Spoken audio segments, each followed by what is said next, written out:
We'll just give it a few more minutes just to let people join on, and then we can begin. Excellent. Thank you, Asana. No problem.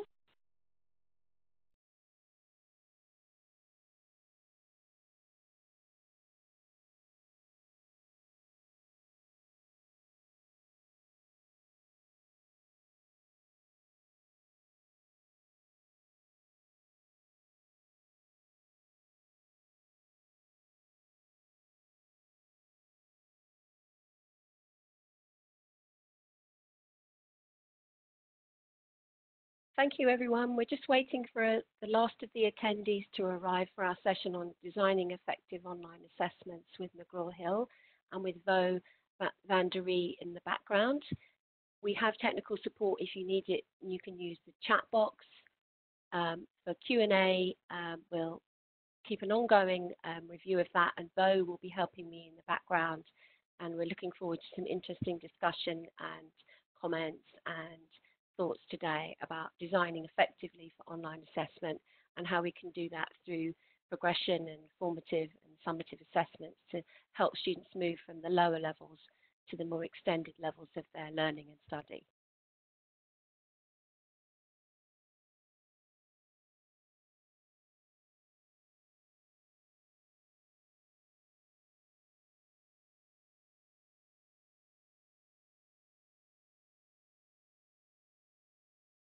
And it's certainly wonderful to see 63 people have arrived already, particularly for an early sunny morning here in London. Wherever you are across the world, it may be hopefully sunshine for you too, or if it's a sleepy time of the day, you're feeling ready to wake up for some interesting debate.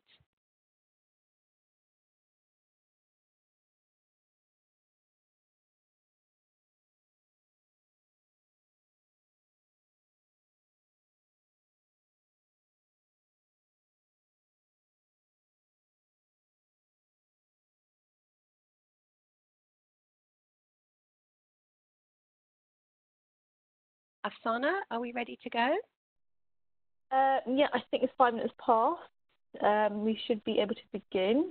So just before I do hand over to Caroline, just thought I'd do a quick intro for everyone who's on the call today. So my name is Afsana. I'm the marketing executive at McGraw Hill. And you should be able to see the panelist list on the right-hand side. Of course, we have Caroline, who's presenting today, and Vo van der Ree is joining her. So if you were on our assessment webinar yesterday, you'll be quite familiar with who he is. And you should also be able to see Geeta Chandolia and Parveen Bambra. We'll be just here on the side supporting any questions you may have in the chat box and the Q&A. And just a bit of quick housekeeping before I hand over to Caroline. So I think you can all, most of you should be connected to audio by now. If you are having kind of issues hearing anything, I would recommend calling in using your mobile phone. Of course, if your connection is fine using a computer, that's okay. In terms of just making sure your connection is strong, just close down any apps you might have in the background if you've got anyone playing Netflix in your house, YouTube, or any other platforms. That could impact your connection as well. The session is being recorded, so if you do kind of miss out on anything and you need to go back, we will be distributing the link afterwards as well, and there will be a Q&A at the end of the webinar. In terms of engagement and just interacting with the panelists, you probably noticed that you're all muted on the call. This is just to make sure we have kind of clear sound and everything going on during the webinar. We do have the Q&A box on the right-hand side where you can ask any questions, and the team will be on hand to help you on that. And then the chat box as well, which I think quite a few of you are messaging through as well. Feel free to use that to interact with us. And then if we do need to, we will kind of get your feedback on the speaker icon you should be able to see on the right-hand side. And if Caroline is to ask any questions that are kind of basic, yes, no, feel free to use that, and then we will kind of collate that result and present it to her as well. So yeah, that's enough from me. I will now hand it over to you, Caroline, to begin.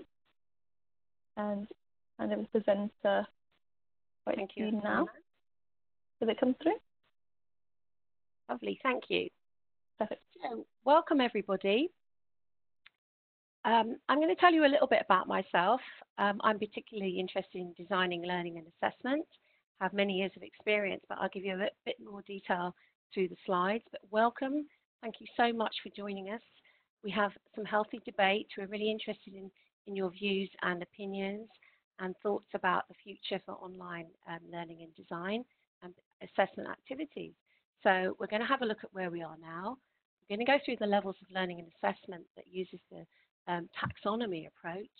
I'm going to give you some ideas for designing for online assessments, and that will include thinking about issues and tensions, which certainly will come up at the Q&A throughout the time that we're doing this session. So I'm an associate academic at Birkbeck, and I teach strategy and general management. I'm also doing research there on curriculum design for management learning. I have had a previous history at Westminster Business School as a senior lecturer and still continue to do research there on digital transformation in public services. I've got my teaching qualification through the UK Higher Education Academy, where I'm a fellow, and the Chartered Association of Business Schools, which is a UK body. I'm now a certified business and management educator. And professionally, I've done course directorship, module leadership, managed large teaching teams, particularly interested in digital learning design, which I've been doing since 2003.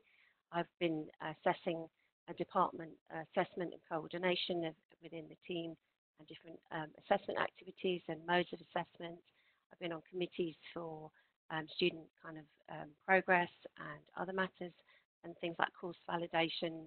I've been external examiner, and I now do a lot of international speaking on design of higher education learning and assessment. And I've fortunately been a digital faculty consultant with McGraw Hill now since 2017, and always happy to support colleagues to implement digital learning and assessment activities.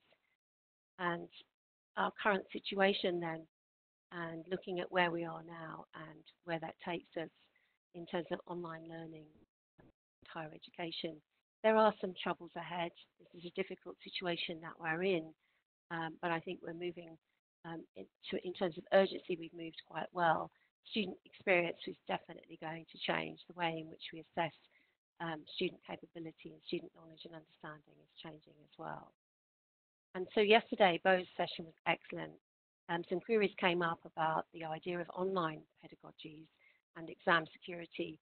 I will be able to issue a list for you covering these ideas, but the ones I advocate come from the University College London, where they look at the ABC learning design, and that's an excellent toolkit that they provide.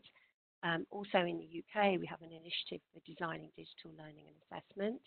And across the world, you might, if you're particularly in business schools, you might look at Harvard's approach to remote teaching and online pedagogy. And in addition to that, if we're looking at pedagogy, we could look at the work that Mark Smith offers on his website. That's all free access, has over 1 million regular users, and he also offers us articles that produced based on the work of John Dewey in pedagogy and Paul Frere, considering pedagogy and education from historic perspectives. If you're looking also to understand a bit more about exam security and accessibility, there's great examples at Vanderbilt University, and you could also think about the ideas of distance learning and the histories of that and the ways that they were doing things. I also suggest you have a look at University World News, particularly understanding accessibility and the way in which different parts of the world are managing their current online deliveries, and some of it, based around understanding inequalities and accessibility to higher education. Now, moving away from that and moving on to today's topic of levels of learning and assessment types and where we are and how we can help you with that. So I look at this from what Biggs gives us, and Biggs and Collins first wrote about this in 1982, following on from the work of Bloom. And they decided that, particularly as we were very, very keen on looking at the learning outcomes within our universities, they felt that there was a way to see this in terms of the structured observation of the learning outcome, where we see a student moving from the lower unstructured, missing the point, towards the extended abstract, and where they can take what they know into broader fields. So we go from unstructured to unistructural to multistructural, relational, and extended. And this is the way I plan to look at this for you today in terms of how we use that approach, enabling us to design assessments and then enabling us to actually do those in an online space. So really, this is a triangulation of the solo to the design of assessments, to the design of assessments in an online kind of reality, and how we can do that actually in a formative and summative way. I really don't expect you to get too much depth of the solo taxonomy today. I think what will happen for you, there will be lots of takeaways, and please do get in touch with me if you have further queries about that. So I'm just going to check now whether we have any questions before I to this now. I think the one question that came up is that you need to speak up a little bit more, Caroline, so otherwise you're kind of fading out a little bit. Oh, okay, right. I'll do that. If I hold my microphone closer, is that picking it up better? That is better, yes. Excellent. Thank you for that, Bo. All right. So let's look at this taxonomy then that Biggs gave us. So technically, he says that, sorry, let me just check. I think I might have gone. Yeah, that's right. I've done that. Okay. So basically, he says that we move from these levels, from unistructural to extended. But what we're doing when we're assessing those activities is looking for declarative knowledge and looking for functioning knowledge. And those are simple ways to memorize and count, or describe and compute, or compare and apply, and theorize and reflect.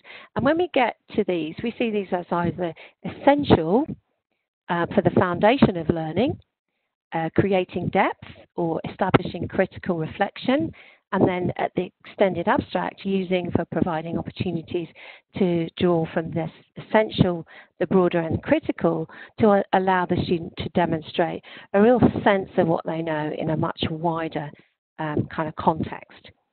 So I'm not going to go into every last detail of what we have in here, but this is the structured chart of the sorts of activities that you can be doing at essential level, at the depth level, at the critical reflection level, and then at the abstract and wider sense. And what you see happening here is moving from filling in missing parts to descriptions of scopes, to writing articles in context for particular examples that, I mean, I've given here, writing for an online industry magazine to make sure the students really have to apply their learning. And then to going beyond that and writing much more critically and doing much more challenging tasks, as you would be expected to do within that movement of the levels. So what can you do then? So in general, being able to create a virtual presence is an important part of the process of the teaching. So you have your synchronous activities and asynchronous interventions, such as your lectures, and then your online discussions, which don't have to take place when the students are there. They could be done offline and done at different times of the day. The role and benefit of your third-party suppliers is a critical aspect of understanding what tools you've got available and what benefits additional tools and add-ons can give you, and how you can embed those, particularly because what's important for the students is to know that in the one space there is the support, the learning and the assessment, and it's easy to access. This always comes across with students for me. They just need quick, instant access, not too cumbersome. Understanding as well the framing of the theories and principles of your field and keeping that consistent in all of the different tools and assessment and learning that you have, and that journey that they go through and how you're there to support and facilitate that for the students to move them through that higher level, and embedding formative assessments for progression, and we can have a look at that when we see our examples. Setting up practice banks is a really critical part of process for students to be able to see the space in which they would then take the real assessments. And I particularly am very keen on using virtual reality tools, which I'll give you an example of in a little while as well. So if we think then, using that principle of solo, learning outcomes, how you use the learning content and assessment tasks then to support the student progress is a critical thing. Filling in the gaps in your knowledge and seeing the skills that you need to develop to enable you to do that, to be able to support the students, is obviously a professional development activity that is constantly ongoing. It's looking at efficient ways and using virtual space and virtual reality actually to do the testing for you, which I believe is an excellent way to do this. And as I say, I will give the example of what I'm talking about there. Design teaching materials and assessment if you can concurrently. I know it takes a lot of effort. but it helps you do it in one space and time, and things become consistent, and then you can see where the taxonomies are developing. And I would say as well, consider how you can design and apply starter and bridging activities as formative assessments that support student progression through those unistructural, multistructural, relational and extended levels of learning, because that is the way that I believe is the best for us. So what can you do right now then? So looking at this, Moodle offer a great tool called Missing Parts, and here you could have a paragraph of a particular topic where you get the students to fill in the missing parts. Obviously, depending on how you design and how many marks you award for different elements of learning, you can use this in a number of different ways. But Moodle are excellent in that they give you all of the training that you need for you to understand whether this is about a memory game or a cross-relationship game in terms of the different levels that you could use this at. But you could start at unistructural, but it would also obviously help you through the multistructural as well. And the other, you may even be able to use this for even parts of other assessments, depending on how you join these all up within the Moodle bank. And these are quite easily kind of interrelated with each other when you do your assessments. If you're doing calculations on mathematical questions, Google offer simple calculated questions, and also these would help you be able to see how students go through the process, and depending on, again, how you design that process of assessment to be able to give an outcome answer to a calculation, as well as show the workings of that particular calculated response. Also, Moodle allow us to do short answer and giving key terms, and there's ways that we can use quizzes and question types and essay question types that allow for bigger bodies of text to be input, and the ways in which we can then formulate an overall assessment that might have some multiple choice questions, some short answers and some essays, and that's the way I tend to do my end of term exams and put them together. And again, these would all be approved by an external assessor, which was discussed yesterday. How do you put these together knowing that there's good quality? These all go to an external assessor that approves and understands the design approach that you take. And the tools that you use in Moodle allow this to happen in a practice or real space. So then looking at how we can move towards the higher levels, so we've gone from the the simple questions within Moodle to the higher levels, and Moodle helps us understand how we can do that through all of the training that they provide. And Blackboard would do the same for you. And I don't have experience with Canvas, but I'm pretty sure that would be. But Bo might be able to help you on that, because Bo uses Canvas. I use Moodle and Blackboard, and I could help you on both of those systems on using these approaches to questioning. So, and similar for Canvas, there's all kinds of options for doing interesting questions that you couldn't do on a paper-based exam. So there's actually some advantages to testing online as well. Thanks for that, Bo. I mean, I advocate that. I definitely think the design process takes a long time, but the action and the capabilities in the system are, only really limited by what you wish to do, and they're developing even further. And of course, then this idea of virtual reality, because I believe that what happens, particularly if you look at this software, I will send you the links for these. I use Practice Operations.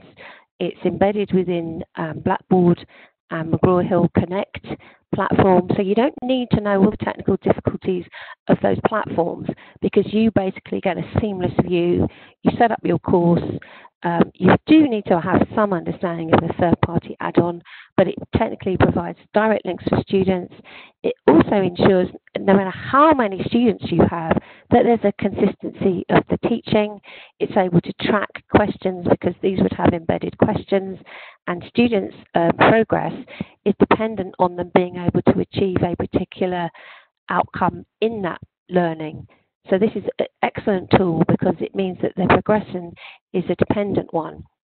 It also helps them move through the levels of learning, through the understanding of the essential parts of their study, the depth, and then the critical.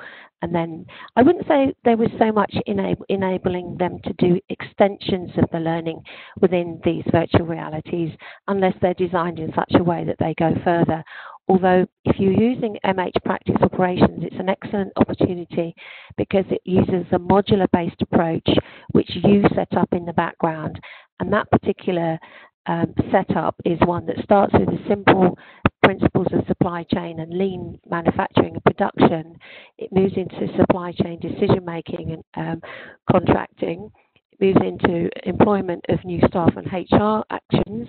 It moves into financial growth and profitability and setting up new centres, and before that it would have done business forecasting.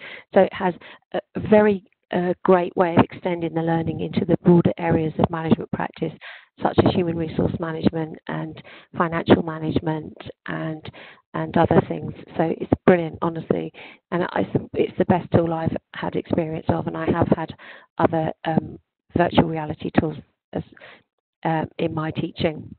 Now that's designed by Muzzy Lane Software. Again, I will send the links. You can actually do your own authoring on that, which is an excellent opportunity if you wish to take that forward, or you can use your third party to embed it within your platform. So here, when we're moving from these unistructural to multistructural, what's important for us is to think about online assessment design so that students cannot progress unless the earlier stages have been passed, which is a good one to take on board. Ultimately, the taxonomy approach ensures that essential and in-depth building of learning has been covered. Student progress can be monitored within the learning platforms and can trigger communications. This is one of my best tools here, that if students aren't progressing or engaging, you can actually see that, both in your own individual learning platform and in if you're using things like MH Practice, you can see it in two separate environments. Assessments then form an appropriate, for you thinking about this, particularly in design of assessments, you need an appropriate understanding of the weighting that each type of assessment gives you in terms of the end value that it gives you to the credit for the module, and also how they're linked to each other and how they progress through the different developments for the students. And interestingly, where subject areas have learning outcomes that are interrelated, there can be cross-references. But you need to, if you're working across modules, you need to look at how you can design in your learning platform to enable this to happen in terms of linking learning outcomes and cross-referencing the credit for assessment outcomes to those. So when we're looking at moving through the higher levels... Sorry, Caroline? Yeah? I think if you just pull your mic back a tiny bit, I think there's a bit of a bounce back. So you test that? Okay. Is that better? I think so, yes. That's much better, yes. Yes. And while we're taking a little break from your wonderful presentation, Oksana, I see a lot of questions in the Q&A coming up about are we able to get the slides and about how do we get access to the video? So maybe you can address that also a little bit. Yes, so there will be recordings being sent around to every attendee after the event as well. So you will get a recording which will include the PowerPoint slides.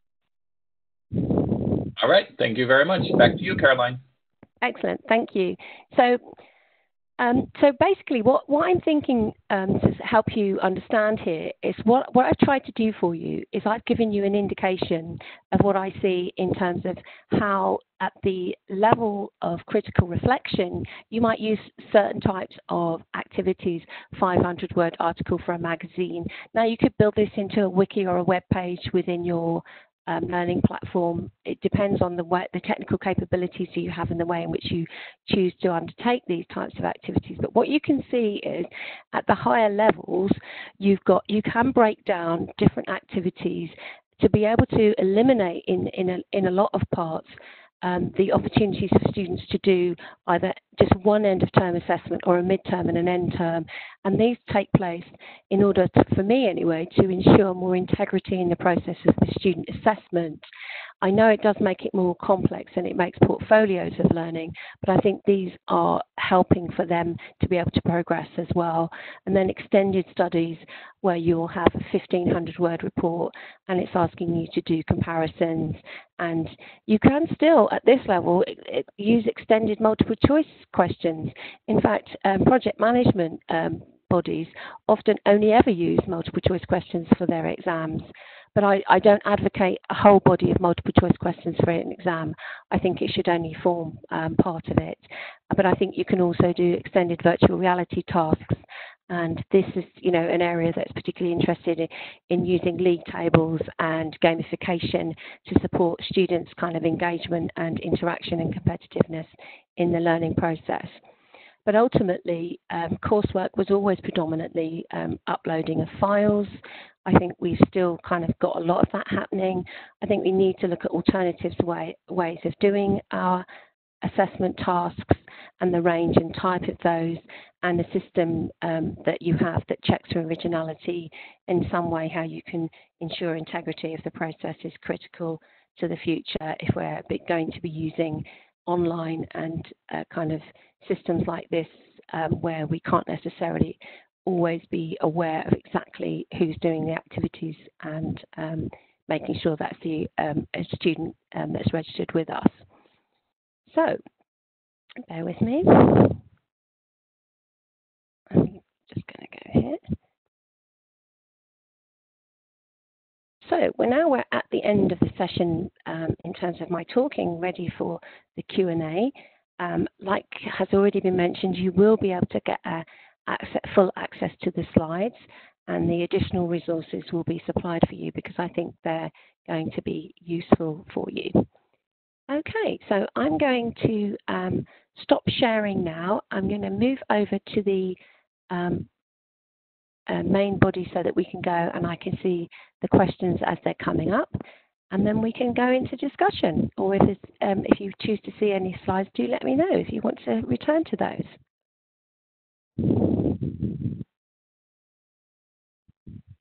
Let me see, bear with me. I think there was a good question from Richard that I tried to answer on the chat, but it's something that you can definitely talk about as well, Caroline. It's okay. What time was that? Well, it was at 11:23, and he clarified at 11:28. So it's, have you used survey instruments for collecting data from students about online testing, like open text, multiple choice, et cetera, and specifically about using survey instruments to do the testing?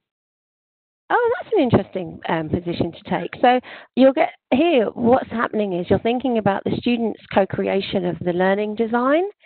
And actually, one of the things that happened when we were doing some work at Westminster was that we made an assumption that the lecturer would know that the right way to do everything. But what we found is that students did particularly like the virtual learning environment. They found that that was one of the most popular spaces in which to build their learning, because the artificial intelligence and engagement with artificial intelligence was, for some of them, became quite addictive. In the end, we found that they wanted more use of the virtual space and their use of the virtual tool to be used for the assessment, because they found that they could learn and backtrack constantly on that if they needed to, and they wanted that to be used. They do like the multiple choice questions.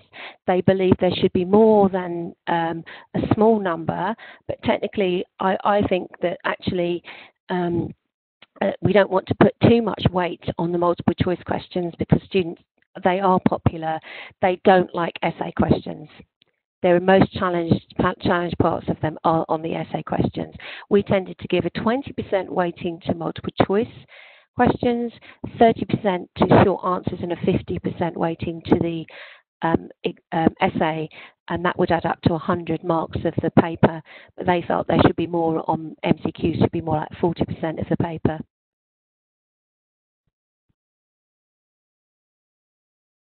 So we're looking at going to different, let me see. If I take you to this question, this slide here, bear with me while I share my screen. You can see what I mean by having the essential parts of a paper to be at 20%, the depth to be at, say, another 10 to 20%, and the critical reflection extended, depending on whether you're doing midterm or end of term, should have, I believe, a little bit more weighting. So I think the essential and depth should have a maximum of 50% weighting in the overall paper. Yep. And let's have a look at more questions. Bear with me.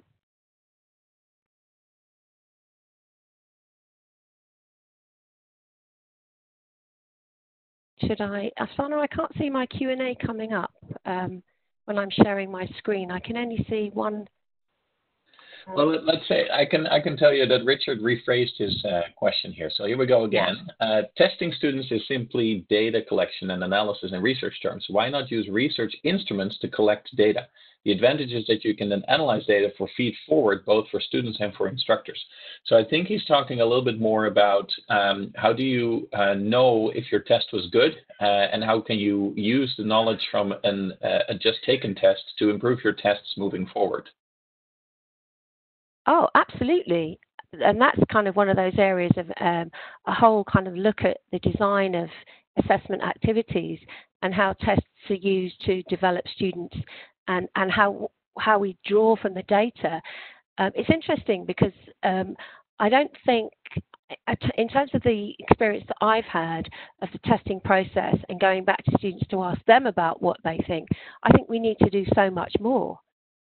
Definitely need to do so much more. And one of the things that we found was that we looked at the deviation of marks between different types of assessment and written exams and exams and kind of an assessment using virtual reality. And the virtual reality assessment activities that were complemented by personal reflection and write-ups actually drew down to actually have a much smaller deviation of marks between the students. And we found that those were the types of assessments that they believed were better for them. So yeah, the drawing on the data and the deviation of marks is really interesting because apart from anything else, we felt that some students didn't actually cope very well under exam pressure either. And this gave them the cross-reference to be able to do this different assessments in different ways. Okay, so let's, if I'm starting at Jeff Barnett 1034 says it's good to see a different taxonomy compared to Bloom. Well, this was because I drew from the work of Biggs, and Biggs actually extended it to go further from what Bloom was saying and how we could use this. And he gives examples in his textbook that I have mentioned in slide. Let me see. Let me see. Here we go. This, if you look at Biggs and Collins came up in 82, and then later on Biggs and Tang continued to talk about this very much more because Biggs's work is quite well understood in terms of constructive teaching, where you make quite a strong link between the learning and assessment. And that's where he takes it from Bloom's taxonomy. And Bloom's really is an understanding of the foundation of learning and how important that is to be able to move up the levels. So then, thank you for that, Jeff. And then Bright says, how do you counter cheating when using Moodle to test the essential knowledge part in your assessment process? Does forcing them to answer a large number of questions, say, per 30 seconds help? Well, actually, one of the ways you can do this is you can have timed assessments, and you can work it out that the most you should probably allow students to do a quick question in is probably about that, say, 30 seconds, but I tend to allow a minute, but I completely get it that would give them a chance to seek support. But what you can do is you can set up the questions so they only stay on the screen for a certain amount of time, or you can set the questions up to come up all on the screen at the same time, so that you can moderate and control that in different ways. And then after that, thank you for your question, Bright. Nermin says, Proctorio must use webcam, so if students don't have webcam. Well, I'm not going to go into too much detail about this because we talked about this quite a lot yesterday. So that debate could be taken up further. But today I'm thinking less about the exam security and more about the types and tools of processes that we can have. But the debate on exam security is very much ongoing, and particularly in the Netherlands. And Bo, do you have anything else you'd like to add on that? Yeah, I literally just sent in the response to Nermin there. And indeed, if students don't have webcams, then you can't use those online platforms. And yesterday we talked about all kinds of different ways in which you can also avoid cheating. For example, making the exam shorter so they don't have as much time to ask for outside help, or showing one question at a time in a random order, and they're not allowed to go back to a previous question, so they can't really share it with other students who are taking the test at the same time. Yeah, I agree, yeah. So stuff like that. So actually, in terms of online then, it gives us a lot of things that, a lot more security that we didn't get from the old space that we used to do our exams in. And there's another question after that then came in from Heather, how best to deal with a large first year class, 350 students. Assessments must be asynchronous and no proctoro. I think actually then what Bo's just given in terms of advice would be excellent, because you can set up the controlling measures and you can make it so that, in a sense, the complexity is not necessarily that difficult. I think if you set it up so that you don't give out too much information to the students about the way in which it's engineered, but I believe that they're probably ahead of us in knowing a lot of this. So it's about understanding their behaviour, which is where you look at the Vanderbilt example that I talked about earlier. Bear with me for a second. That will give you the... while you put that up, yeah. Caroline, while you pull that up, one thing that we have been doing also in some classes that has kind of a similar issue as Heather is pointing out, is that you can personalize the questions a little bit. So if you have a couple of questions or multiple questions in your exam that you can personalize either by pulling them from a randomized set, or even, in some cases, even possible to use their student ID as an input for the question. So that kind of personalized randomizes it. If you can think of those kinds of ways, then that students, again, can't really cheat in the sense that they can't really copy from each other because they have different questions that they need to answer. Yeah, and it's actually that's the thing that happens in the virtual reality game. Or it's not really a game, but it's a virtual reality environment that we use for practice operations. That what happens there is each time a student logs in and gets a unique ID, they get a completely unique factory operating issue. So they don't get the same contracts, they don't get the same stocks, they don't get the same issues arising. And so it is completely personal. And it's great because they need the same knowledge, they just don't apply that knowledge in precisely the same way, which we know is exactly what happens in management practice in the real world. So thank you for that. So that was Heather. I lost Heather. Did Heather come? Heather must have dropped back down again. But oh, here she is, Heather. How best to deal with the 350 students. And then after that, we have Violetta, that talks about, do you know research about student liking certain forms of assessment?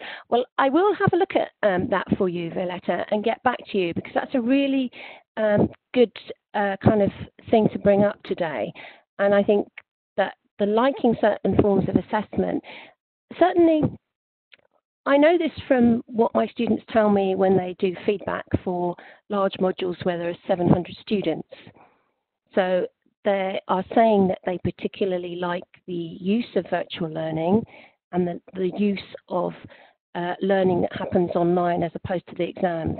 But I will get back to you on other research that's done around the world in students' preferences for assessment types and assessment formative, summative and progressive, because that's really what's important in taking today's event forward. And then Maritha, you normally have a 3-hour closed book sitting down exam. Now I need to do it online and open book. I need to think differently to Mark. Any suggestions? Well, this is where I think that this is really tough, because a 3-hour closed book exam is going to have an awful lot of written material within the process for your markers. Is it essential that it has to be done in that way? Is there no way that you can change, do you think? What's your thoughts on that, Bo? Because a 3-hour closed book exam, it depends on the subject, of course. Yeah, I definitely would switch to open book as we discussed Yeah. also yesterday, because it is so hard to control that they won't look at something. So it's better to just make it open book, and then maybe cut it up into smaller exams, or actually I wouldn't really mark the exam differently. I would just design the exam differently in the Me sense that I too. would make it a little bit harder, a little bit higher Bloom level or whatever level you're using. And as we talked about yesterday as well, if you end up with a graded exam where the grade is a little bit on the low end, it's easy to just increase it for everyone a little bit. If you end up with an exam that's graded on the high end, you can't really tell students, oh, well, you scored an 85%, but I'm only going to give you a 75 because the average was too high. That's not going to fly, at least not in my country. Yeah. So rather than changing how you market, I would change how you design it. Yeah.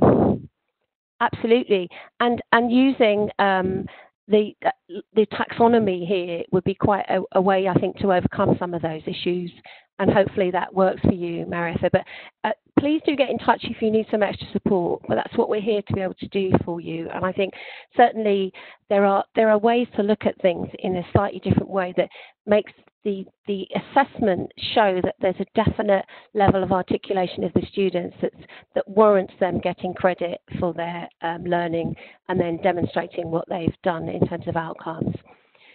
Thank you. So I'm just going to move on to Sanjay now, who's given a special thank you to McGraw Hill. They've been using your online assessment for the last 2 years using Connect MCQ, and especially case studies in principles of management. Also, in that case, I'd love to have a chat with you offline then, Sanjay. Principles is excellent, increases the student participation. So if you are familiar with the McGraw Hill learning tools and Smart Books and Connect, honestly, I can't advocate them enough. They really do help, not only with the learning process, but with the ability to understand in the background what's happening with your student learning. And as Sanjay so rightly says, increasing student participation and capacity and development. And I'm really pleased to hear that. It's wonderful to see these examples. And perhaps maybe Sanjay might be able to do a seminar and share that with colleagues. Perhaps that's a suggestion for Geeta and Afsana and Parveen. I don't know if in the background hearing that, but Geeta did say thank you, which is brilliant. And so, Jane, when we receive the slides, are we allowed to share these? Oh, I'm not sure. Now, I'm very happy for people to see and share, because I think that's the way that we can learn from each other. Bo, you had some slides yesterday. How do you feel about that? I already responded to that as well, and I just, during the session, created a PDF of my slides, and I sent that to Afsana to send around, and you can share it with whoever you like. There's nothing private in there that I don't want you to share, so go right ahead. Excellent. Likewise, there's nothing private in mine. There's some links, as I say, to where I feel give you good direction. And I think there's ways that I could even improve some of the things that I've talked about today based on the conversation today. So I'll tweak mine and send it on to you. And I honestly feel that it's an excellent idea to be able to share those freely with everyone. So then, Marietta has then added, is career and counselling psychology, is that I'm not sure what the question relates to there. There is a new text, if that's the one that you're thinking about. I think that might be what you refer to, that's a new McGraw Hill text has come out.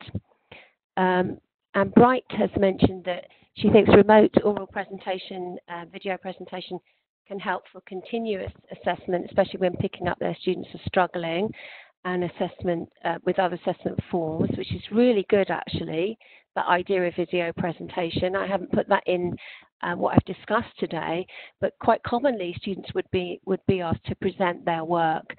Apart from anything else, this is quite good for them to learn alternative skills. And when we set up those assessment protocols, one of the things that does tend to be most challenging is helping students understand how to undertake them. And so practice sessions, formative sessions would enable this to overcome those challenges that students might have. And particularly, one of the things that we really need to be aware of is that not all students would have the capacity to be able to do this either on the system that they use or within their own learning and development. So you need to be aware that different ways of doing the same outcome could be in a form of presenting in a video or presenting in another way, so that we can, you know, overcome those challenges. And then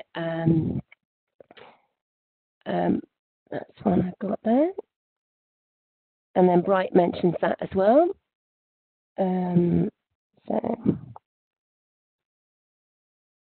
People are asking for the recorded link for yesterday's session, which will be provided as well. So Sanjay, that will come for you. And then Rania, where can we learn about McGraw Hill's online tools?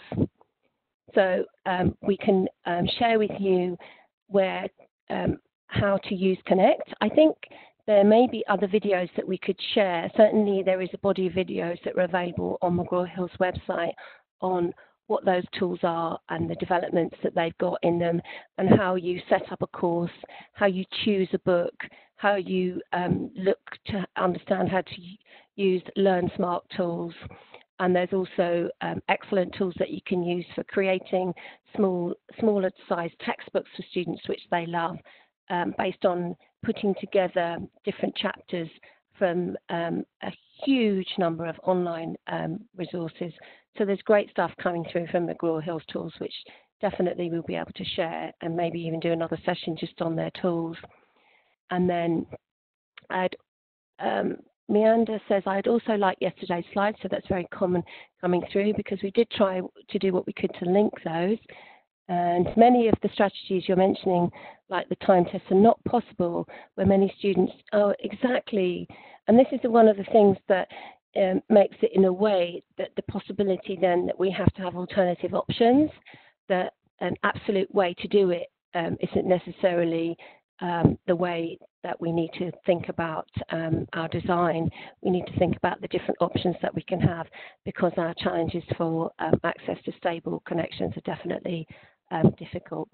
So I'm looking at 10 minutes left. So Bo, would you like to add anything to the discussion, or has anyone got any final questions? I've also been answering in the Q&A. I tried to answer as many people as I possibly could. Of course, writing is good, talking is faster. Absolutely. But I think we've answered most everyone, and some of them even double, like I did it in the chat and you did it verbally. Mm-hmm. So even Nerman has a question, but that's really an answer. Like he says, it's better to make an essay and not to do multiple choice and stuff like that. That's good. If you don't have online access, then you have to come up with different designs. But yeah, I think yesterday's session, which was more about how do you avoid, a failed test, either because the technology doesn't work or because students cheat. And today we talk more about how do you design a good test, and you have all kinds of great links that are great to share with everyone. So I think that the two sessions combined can be really helpful. But I don't have anything other to add, so if there's no more questions coming in, then... I think I have a few questions that have popped up. Yeah, carry on. So what are the top 3 tips for designing online assessments? Well, I think from my perspective, it's first of all having a clear understanding of your learning outcomes in terms of your content. So once your content is very clear in your mind, and then you understand the essential components of your content, and then the supplementary and depth parts, particularly the depth, the things that the students essentially need to know, the things that create depth of understanding, the things that help students be critical about that area of their subject, and then the things that extend it. So for me, having that taxonomy is a critical part of understanding how to then put together your assessments. Understanding that there needs to be the opportunity for students to gather some marks of evidence of their foundation, because I found that helps them feel confident to be able to go into the higher levels. So I always design some MCQs in my exams. It's always there as part of an overall exam. So it's just not a written essay. So it's using those different taxonomies in the assessment, whether it's a written exam or an online exam, but drawing from those to give you the learning content, and to accept that actually you need alternatives as well as those forms that you've already given. So if it's in writing an article for a magazine or developing some content for a website, we need to look to alternative ways of doing what was traditional. So that's my three things, yeah? Using the taxonomy is important, allowing that taxonomy to be within the assessment design, but thinking of alternative ways of doing that for the future, and the critical ways in which those students use their learning and study as an assessment tool. Great, thank you. The next question has come through. My students usually do a group presentation as a form of assessment, which is spent during the first term. Given the current situation, I am wondering how I will go about this and things as they are. Any tips? Okay, so group work then, if you think about it, group work is a standard part of what we do in practice when we're in the workplace anyway, working together. And so students, you could ask students to become part of a Microsoft Teams group.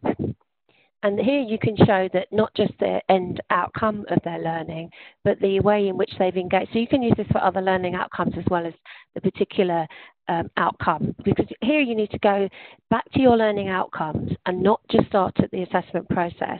Start at the learning outcomes. You want to be able to show that your students can demonstrate the essentials of their field of study, that they can demonstrate the skills of communication and sharing of ideas. And so it depends on the tools that you have. You might have opportunities to use Blackboard Collaborate.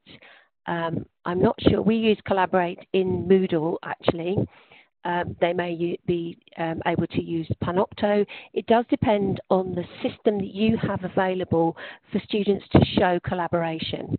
But ultimately, that's what they are showing. And they're doing the assessment of presentation in the class. They're only showing the end results. The online space actually gives you more opportunity to show the overall workings and the contribution of effort, and then their reflection of that if you choose to ask them to write a reflective account of the process. But it doesn't really need to be there, because you have the evidence of their interactions. That's the benefit of them being in a space where you could be moderating from the background. You can see what they're doing. Hopefully that helps. Yeah? Thank you. So another question comes through, and they're asking, could examples of questions be shared and how those questions linked to the learning outcomes? So are you talking about examples with students, or are you talking about examples from today's session? So it comes from Sharon, so I'm not sure. She wants to clarify. Okay, so this is what I did. Hopefully you should be able to see this now on the screen, where I looked at the options for assessments where you're doing essential depth or risk reflection or extended. So here's where I look at how you use different assessment tools. And remember, you can have an assessment that covers all parts of the taxonomy. It doesn't necessarily only have to be extended, because actually this is a continuum.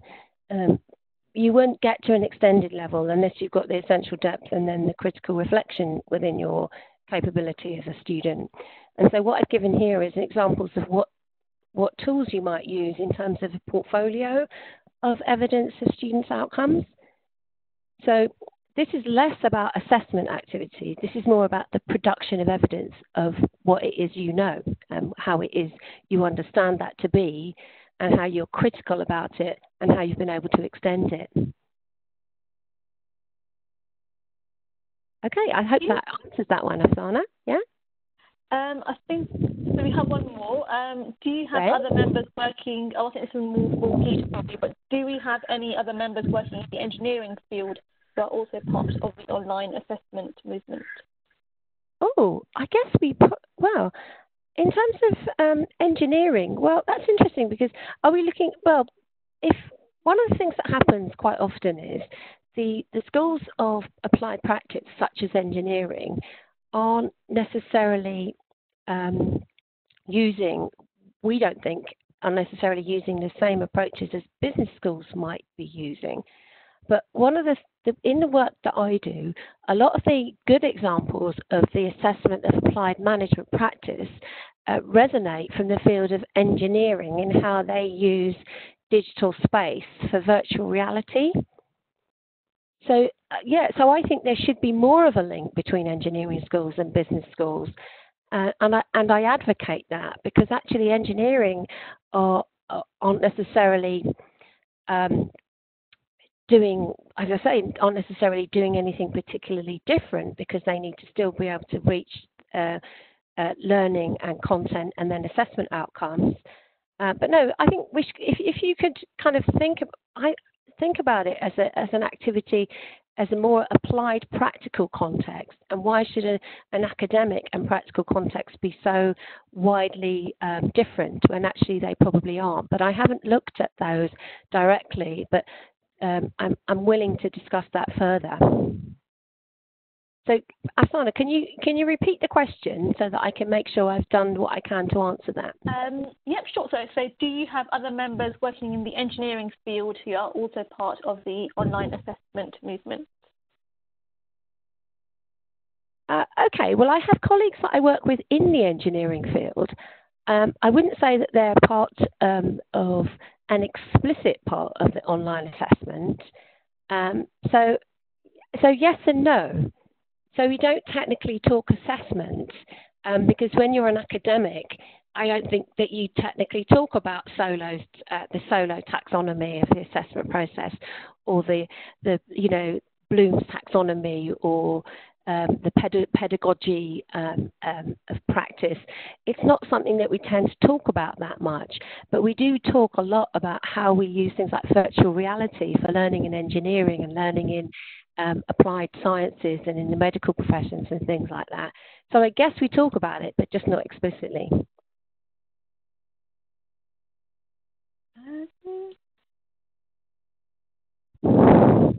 I don't think there's any other questions. I think we've got someone who's just commented that students have to do oral presentations and engage in Q&A sessions in presentation. This will impact on data usage. My thinking is uploaded to BB Collaborate, and we engage in Q&A and chat to deal with questions, and student presenters deal with questions in chat. That's good, because you've got asynchronous then. So I think the thing here is to use synchronous and asynchronous actions to be able to accommodate your technical kind of capacity and capability. And then what you would have to do is you would have to make sure that was moderated, perhaps by an assessor that was available at the asynchronous time. That would be the difficulty. So you would have to have a timed window that, say, for example, that within 24 hours of the assessment, questions can be responded to, and then after that, the window shuts. Otherwise, you don't have any control on the interventions and what's going on in the student space. But actually, there's no reason to say that you can't have a videoed kind of session with students that then gets uploaded, and then questions can come in for the, say, 24 hours after that, and then 24 hours after that they're responded to and the window is closed. And then it helps plan out the next stage of the process for the assessors, and then for the feedback planning. Any other questions coming through? Don't think we have anything pending. Excellent. Well, that takes us to time. And I very much hope everyone's enjoyed the discussion today and the thoughts today. Hopefully this will have helped you to move forward. Please do get in touch if you feel that you'd like to. Afsana is in the background helping us out, and she'll be able to send on the slides that I'll put together for you in the additional notes. And good luck for the future, and please do get in touch if we can be of any assistance. Thank you very much for joining us. Bo, thank you so much for your support. He's had to go because I believe he has another meeting, but I'm honestly very, very grateful for the support and how we've been able to work together on this in the last 2 days. And thank you everyone for joining us, and take care and stay safe, and look forward to a positive future for higher education. Thank you very much. Brilliant. Thank you, Caroline. And thank you, everyone, for joining on this morning or afternoon, depending on where you are in the region. Just a few notes. We will be recording the session. Well, we have recorded the session, and this will be distributed to everybody via email within the next week or so. And do stay connected with us on our LinkedIn channels or Facebook and Twitter. Any questions, do drop me an email, or Caroline actually provided her email before. But other than that, we hope you enjoyed that, and hopefully we have more coming in the future. Thank you. Thank you. Bye-bye.